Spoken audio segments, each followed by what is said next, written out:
Do you like big, thick books? Hi, I'm Colleen Delaney. I don't usually sit over here. I usually sit by my bookcase, but it's January. This room is like all windows. The sun is very low, as you can see by that big sunny spot right there, and it's blinding me in almost every spot I've been trying to sit in here. So you get to look at the two colors I've had on my wall for over 18 months, trying to decide what color to paint this room, and this nice little Sharpie piece of art one of my kids did a long time ago. But today we're going to talk about huge books. Recently, I found myself like pretty intimidated by thick books, and it's not just like a page count number, it's also like the content, and I'll talk about this when I go through the stack I have, that sometimes like a big long book is like a state of mind, because several of these are not like that long. Like there are other books that are longer that I just don't feel intimidated by, but there's a mix of, I don't know, visuals, content that just make me intimidated by these books. If you've been watching my channel this year, I have this new monthly TBR format in which I'm filling a slot for each month, and one of the slots is to read part of a big fat book, and I'm not forcing myself to like finish one in a month. I want to just slowly read parts over months so that I don't feel as intimidated, and then I'm hoping that's gonna like help me actually start these books. But let's just go ahead and go through all the books in this pile and see what you think. And also, if you've read any of these and they're fantastic and you read them in like 2 days, please tell me, because that will determine the order in which I read them. There are more books than I think I'm going to be able to read in this year for this slot. I'm obviously going to read more than, 2, 4, 6, 7 books, but I do think most of these are going to take me at least 2 months, and there's only 12 months in a year. So let's just go ahead and get started. The first one is what I'm reading right now, and that's The Secret History by Donna Tartt. I started this in December. I've read very little in January, but I'm planning on trying to get a big chunk of it done in February and then maybe finishing it in March. I really wanted to finish this in February, but just where I am in it and how I feel picking it up, I don't think it's going to happen. I'm on page 210. I don't know what today is. I think today's January 28th. But it might be January 27th. I'm not sure. Either way, I'll be happy if I can read about 60 more pages in January, if. Honestly, I'm reading some other stuff, and this book isn't really just like putting its claws into me and grabbing me where I want to like keep reading. It's a little bit more of a chore where I'm like, let me try and read 20 pages. Let me try and read 30 pages. So I'm thinking March will probably be when I finish this and can actually read another one of these books. Next up, we have an example of one of those that's just sort of intimidating me, even though it's not that long. It's 465 pages, which is long. I consider anything over 400 pages to be long, but it's not like I don't read for over 400 page books all the time. It's Age of Swords by Michael J. Sullivan. It's book 2 in the Legends of the First Empire. I read Age of Myth probably like 2 years ago and really enjoyed it. It was like a fun, high fantasy, new world, exciting story about basically like the race of men, and then this other race whose names I'm going to forget, who men have always thought were gods because they're so long lived, and then one of them actually kills one and they realize they're not actually gods. And I enjoyed my time with Age of Myth, and so I wanted to continue with the series. I bought this book over a year ago and just haven't picked it up because I'm a little intimidated. It did take me kind of a long time to read Age of Myth, and I feel like in my 40s, my focus hasn't been as good for things that I don't fly through, but I do want to read this book. So it's going to be one of the picks I have where I read a big long book over more than a month. Everyone in the world is probably intimidated to start this, or maybe not. Maybe you're one of those people that all you do is read long books. I do think it's interesting because there are people who are like, yeah, I read like 20 books a year. And they're all really long, and that's wonderful. That's just like not how my brain works. I don't know why. But this one, I'm intimidated to start also because it's not just this one book. It's a huge undertaking for the next couple years of my life, most likely. It's 771 pages, and it's The Wheel of Time, The Eye of the World by Robert Jordan. So it's a big one, and it's like a 15-book series, and they're all big ones. And I am intimidated, but I actually really enjoy the Amazon Prime series, which I know some people are not into it, but it reminds me of like kind of the older type of fantasy I used to watch on TV when fantasy, like pre Game of Thrones, when everybody like got into fantasy, being like really dark and really gritty. And so I really like it. I love the costumes. I love the world building. I love the world that we're set in and all the different settings. And I love the Aes Sedai. And so I was like thinking to myself, I should probably read the book because I'm probably going to like the books even more than I like the show. But it's quite an undertaking.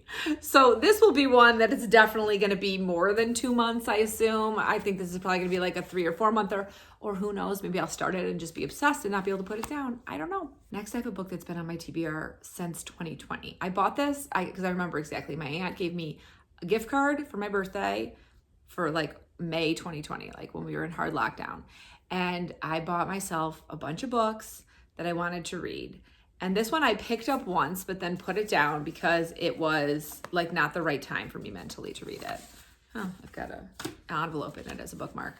So I would start it over and let's see how many pages it is. Because again, oh no, this one is over 500. So it's 520 pages and it's The Wolf and the Whale by Jordana Max Brodsky, which is about very early Viking travels to North America and about a Viking meeting a native group of people and then living with them.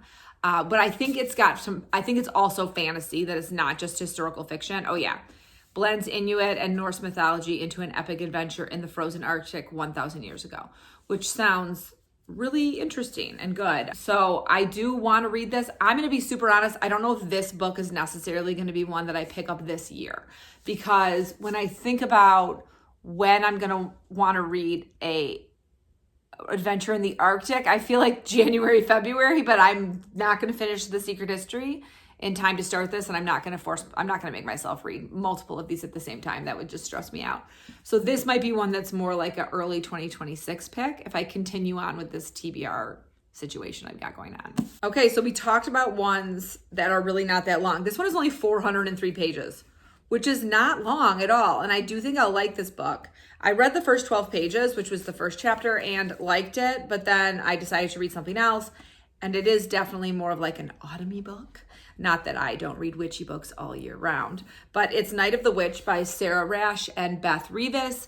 I don't know why I'm intimidated to start this book, because it's not that long, but I think it's just like, it's a large book. It's like big pages. There's not that much text, but it's not like, a mass market, which maybe would feel less intimidating. I don't know. So I am just intimidated to pick this up. Also, people have told me this book is fantastic, so I should really read it. And I'm not saying I'm going to save this till fall, because I usually get like in really witchy vibes around July. So, and stay in them most of the year. But so this one will probably be like sometime summer, autumn, that time of year. I was really hoping that this book was going to be my February, March read, because I really wanted to try to finish The Secret History by the end of January when I started it at the beginning of December. And that just isn't going to happen. And so this one, is one that I probably am going to wait until next fall, I would guess, or December even. I'm just looking up how many pages it is right now so I can give you an exact. All these books, these long books, have like glossaries and author's notes. This is only 399 pages. So I shouldn't be intimidated by it. But I am. And it's The Witch and the Tsar by I'm going to have a hard time pronouncing this author's name. Olesya Salnikova Gilmore.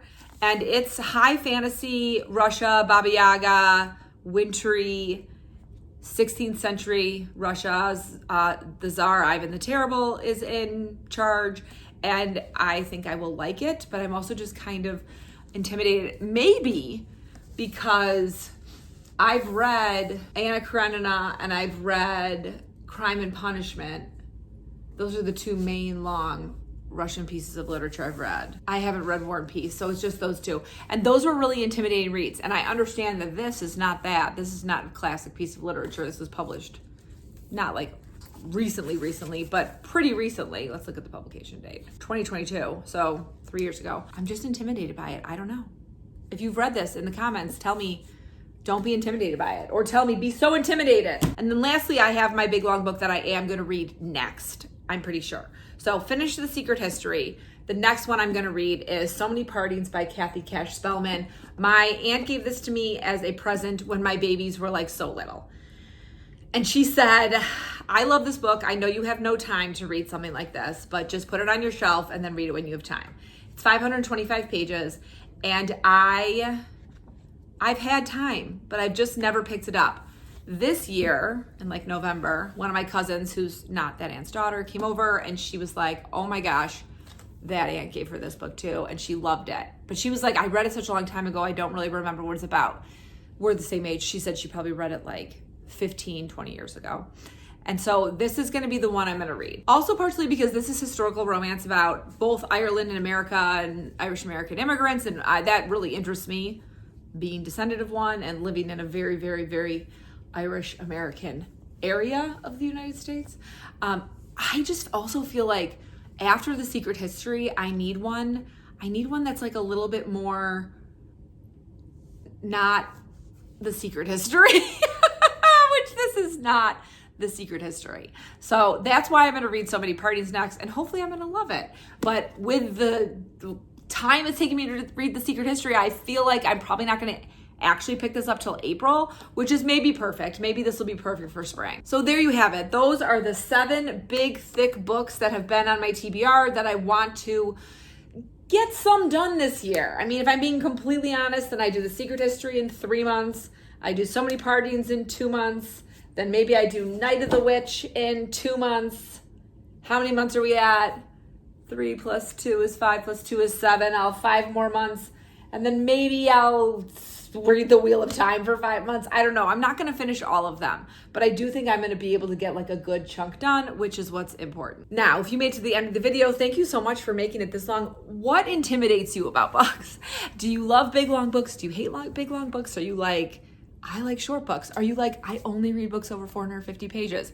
If you've read any of these, please tell me. Please give me your reviews. Please tell me if I should move something up higher to the front of my TBR, or if I should like seriously not be intimidated something because it's like the fastest read ever. Please tell me The Wheel of Time is just like fly through it. If you made it this far and you don't want to write words, give me your favorite emoji of something big, like a whale or a dinosaur. And as always, I hope you're in the middle of a good book, about to start reading a good book, or about to start writing a great book. I'll see you soon.